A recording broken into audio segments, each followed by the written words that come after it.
Honda Malaysia baru sahaja mengumumkan satu recall di mana 87,490 buah kereta terjejas, termasuklah kereta saya sendiri iaitu City GM6 facelift. Dan untuk senarai model yang penuh, anda boleh rujuk gambar ini.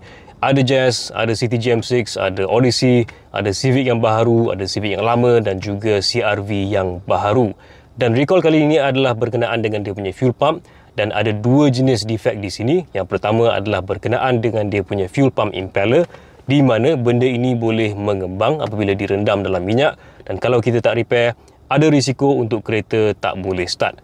Defect yang kedua adalah dia punya high pressure fuel pump, dan ini hanya efek Civic dan CR-V yang baharu. Kalau kita tak repair, ada risiko untuk berlaku kebocoran minyak.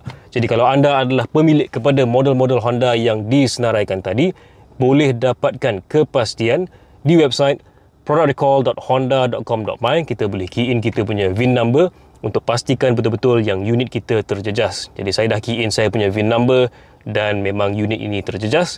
Jadi apa yang saya perlu buat adalah hubungi authorized Honda dealer untuk dapatkan replacement. Dan replacement ni adalah free of charge menurut Honda Malaysia. Jadi itu sahaja yang saya nak kongsikan. Kalau kereta anda terjejas, cepat-cepatlah dapatkan dia punya part replacement.